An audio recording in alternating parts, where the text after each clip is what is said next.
In the spring of 2020, looking back, it was a bit of a whirlwind. We had relatively little time and preparation to make some very critical decisions. It was like the first 2.5 weeks maybe, trying to figure out how we're going to be safe and what decisions we need to be making as a family to be safe. You talk about hard questions. At that point, it was answering hard questions that no one had the answer to. We knew that we couldn't, in good faith, communicate that our children would be safe with such major unknowns. We went from COVID seeming like a sort of distant idea to having to make the decision to shut down the school. I made the announcement in Legends Hall, and then that was it. And then we were gone. It was a very empty building. It was an exit of uncertainty, and I think we all felt that.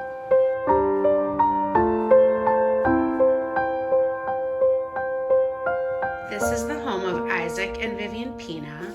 Vivian is working in her. Our families were impacted in so many different ways by the pandemic. A lot of issues, especially for Black and Brown and Latinx families, have been exacerbated. People and families have lost jobs. There's bigotry and racism that has been lifted up that young people can't be sheltered from. For so many of our families, there was increased food insecurity and economic insecurity as a result of the pandemic. There are many historical instances of health inequities that are compounded by race. The decisions that we made kept that knowledge at the forefront, which means we're not going to further exacerbate an inequity by making decisions that will put our children even more at risk. We made the announcement about closing school on Friday, March 13th, and by Tuesday morning, we had an infrastructure built out to provide meals to our students. By the middle of that week, we had work in the hands of our young people, and we're beginning to distribute technology. I remember March 13th. I was actually kind of excited to be able to go to school from home. Didn't really think about the challenges of online school, so.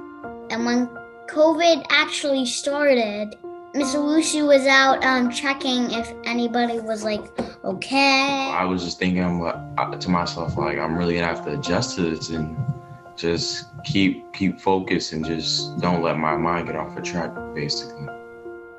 4, 3, 2, all 6, 4 sets. Let's get 6 Teaching sets and learning more so than teaching, is a very vulnerable act. You have to accept that I don't know something. And I'm going to not only accept I don't know something, I'm going to trust you enough that you are going to teach it to me. And part of it, of being here every day, is building that trust. Good or bad, rain or shine, I'm here every day with you. Although we're not with each other as much, they still check up on us and make sure we're doing okay emotionally and physically. And Coley. The beauty of prioritizing social-emotional learning in our mission is that we had staff that were ready to jump in and support. Having adjustment counselors, having therapeutic support specialists, having family engagement managers. I mean, that just was phenomenal to already have resources within the school to transition scholars who are our most vulnerable. Maybe I will not be a vet. What else? Sometimes moments of intensive destabilization create the conditions for some of the most innovative thinking you can imagine. Tell us again how long you've been playing the piano. Only a couple of months. You are so talented. Technology in the home now, I think, will reverberate throughout the school year and into other school years. I enjoy the fact that parents can hear my lessons. Now the community is literally in my classroom. We have torn down the 4 walls of the classroom and we're telling parents, you are welcome in, come in, sit in, hear everything that's happening right now.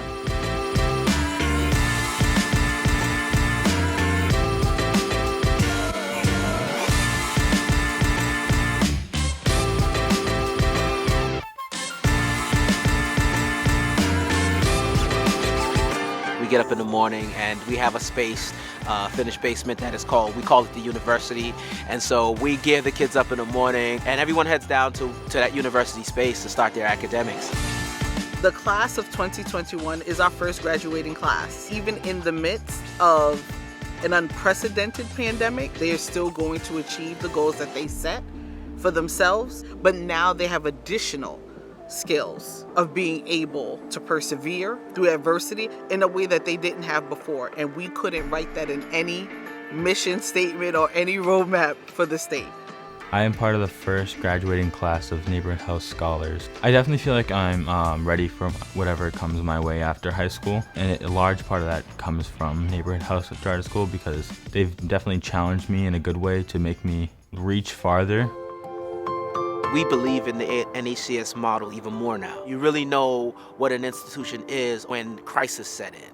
And so this crisis has highlighted and profiled for us that NHCS has an understanding about what it means to have lives in their hand and the future of young people in their hands. We do not give up on students, and I appreciate that from the bottom of my heart. I've seen students be given up on, I've seen peers be given up on, and to be in a place in which I can see a child not be given up on, to everybody in the building is circling the wagon around this one student. That just sums it up for me. When we're greeted by families who are arriving to drop off their children for in-person community building, or when a staff member stops at a home, we are reminded of the centrality and importance of human connection. At the end of the day, that's what makes Neighborhood House a special place. To be a legend means to step up to a challenge, even though you're scared, even though the odds are stacked against you. A legend is someone who achieves their dreams no matter the obstacles. I am strong and I am brave. I am uplifted. I am courageous. I am a legend and proud to be a part of the legacy of NHCS. Our students are legendary, our families are legendary, our staff are legendary. We are strong, we are legends, we are Neighborhood House Charter School.